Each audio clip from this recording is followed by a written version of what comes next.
그런데요, 지난주 국정감사부터 법사위에서 또 다른 의미로 가장 주목을 받는 사람이 있습니다. 바로 무소속 법사위원 최혁진 의원인데 오늘도 기대를 저버리지 않은 것 같습니다. 대구고등법원장님, 한번 여기 사심자에 관련돼서 한번 견해를 한번 밝혀봐 주시죠. 제가 계속 똑같은 이야기를 하기 때문에 헌법에 뭐 하시는 거예요? 세고법원이 열심히 형성. 열심히 형성했죠. 국민이 다 지켜보는 가운데 국정감사 질의 도중에 고성을 지르고 그러면 위원장한테 요청을 하셨어야죠, 만약에. 제가 발언할 때마다 옆에서 나는 제가 발언할 때마다 바로 옆에서 피해가 되고 본인은 하지 말라고 5번이나 이야기했습니다. 자, 그러면 더 이상 회의 진행이 불가능하여 감사 중지를 선포합니다. 뭔가 옆 사람들, 법사위원들끼리 뭐 싸우는 것 같으니까 회의를 중지를 선언한 또 추미애 법사위원장인데 바로 옆자리더라고요, 이현정 의원님. 네. 왜 제지 안 해주냐? 최혁진 의원과 아예 주진 의원 밀착마크를 하는 것 같아요.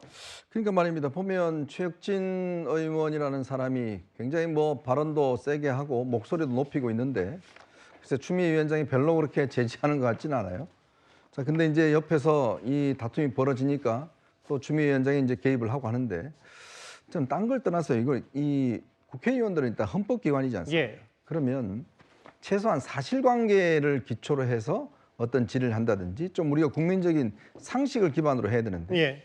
이 최혁진 의원은 정말 제가 볼 때는 법사위 전체 의원들의 어떤 품격과 이걸 전부 다 떨어뜨리는 행동을 하고 있습니다. 얼마 전에 아시겠지만 그 무슨 이 인터넷에 돌아다니는 사진 하나 들고 나와서 조요토미 히데요시인가요? 예. 그런 걸 하더니 또 오늘은 아니 이 나경원 의원은 이 네 자매 중에 장녀입니다. 예. 언니가 없어요. 예. 자, 언니가 없는데 계속 언니가 뭘 했다라고 이야기를 하면서 그거를 이제 남편인 그 김재호 춘천지법원장이 묻는데 5번이나 아니다고 이야기를 하는데도 불구하고 본인의 질문만 계속 해댑니다. 과연 이게 지금 상식적으로 있을 수 있는 이야기인가요?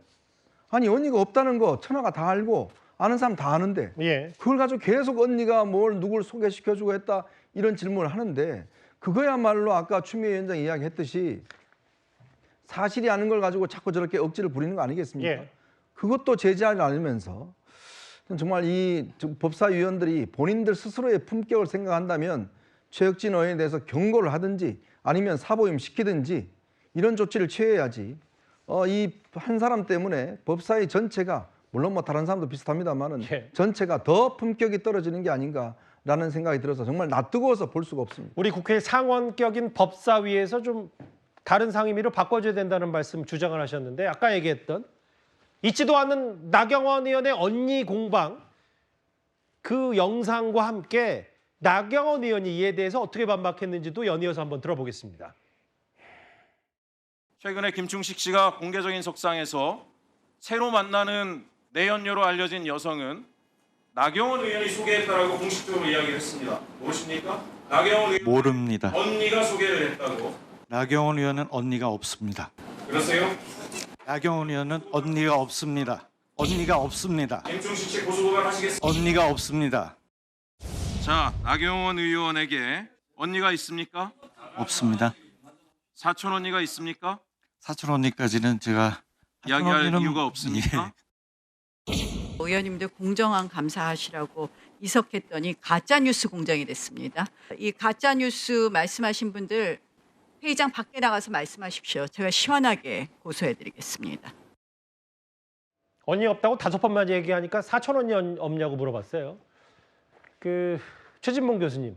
그러니까 이게 모르겠어요. 그러니까 김중식 씨가 이제 김건희 여사와 친한 사람이고 일정 부분 어떤 커넥션이 있지 않냐라는 거를 주장하기 위해서 최혁진 의원이 얘기를 했다고 100번 양보한다고 하더라도 그럼 이거 회의장 밖에서 이거 면책 특권 뒤에 숨어서 또 얘기하는 거냐? 그리고 지난번에 이제 조희대 대법원장, 조요토미 히데요시 얘기를 할 때도 당시에 대법원장 관련 의혹 제기 판결도 조희대 대법원장이 대법원장직에 있기 전에 혹은 다른 팩트도 틀리고 얘기했다. 이건 기본 아닌지 모르겠어요. 기본적으로 어떤 질의를 할 때는 사실관계 확인이 필요하죠. 왜냐하면 그것이 본인의 질의에 대한 신뢰성을 떨어뜨리는 요소로 작용을 하잖아요. 그러니까 저는 예를 들면 나경원 의원이 언니가 없다 이 부분을 들었으면 이제 그건 좀 멈췄어야 된다고 생각해요. 계속 그런 질문을 계속하는 것은 별로 그렇게 중요한 좋은 의미의 질의는 아니라고 생각을 하고요. 그리고 뭐 조희대 대법원장 관련해서도 그렇고 그래서 의원들이 어떤 질의를 할 때는 그 하려는 질의에 대해 사실관계 확인이 안 되면요 계속 그게 회자가 되면서 본인한테도 불리하게 되는 겁니다. 어떤 주장을 하든 그 주장 자체가 신뢰성을 잃게 되면요 그건 비난이 돼버릴 수밖에 없는 요소가 되는 거예요. 그래서 저는 최혁진 의원뿐만 아니라 의원들이 어떤 질의를 하기 전에 사실관계가 확인되지 않은 것은 가능한 한 질의에서 빼고 아니면 의혹이 있다면 질의는 물어볼 수는 있잖아요. 그 답변 듣고 나서 거기에 대해서 그러냐 그럼 추후에도 알아보겠다 이렇게 얘기하면 되는 문제이지 아닌 것을 계속 반복적으로 묻는 것은 그건 별로 좋은 질의 태도는 아니라고 근데 생각합니다. 이제 그렇게 쓴소리 하시는 것처럼 저런 정도의 팩트 체크 없이 질문하는 걸 되레 추미애 법사위원장이 경고나 제지를 줘야 되는 거 아닙니까? 질의한 걸 가지고 제재를 주는 건 저는 본 적은 없어요. 예를 들면 예. 의원들이 어떤 잘못된 질의를 했는데 그걸 가지고 제지를 한 건 제가 상임위원회위원장에서 그런 본 적은 없고 예. 그래서 그건 좀 다른 문제인 것 같아요. 그건 본인이 책임질 문제죠. 그러니까 예. 본인이 헌법기관이기 때문에 본인이 어떤 잘못된 질의를 했을 때 그 모든 책임은 본인한테 오는 것이고 예. 또 국민들이 그걸 보고 있기 때문에 상임위원장이 그걸 가지고 제지를 할 수 있는 문제는 아니라고 봅니다. 예. 있지도 않은 나경원 의원의 언니 공방, 최혁진 의원 오늘 또 주진 의원과 설전을 벌였습니다. 바로 옆자리에서요. 참 법사위 얘기 하루도 빼놓지 않고 나오는데 딱 공교롭게도 눈살을 찌푸리는 여야 간의 공방 혹은 추미애 법사위원장 관련 얘기입니다.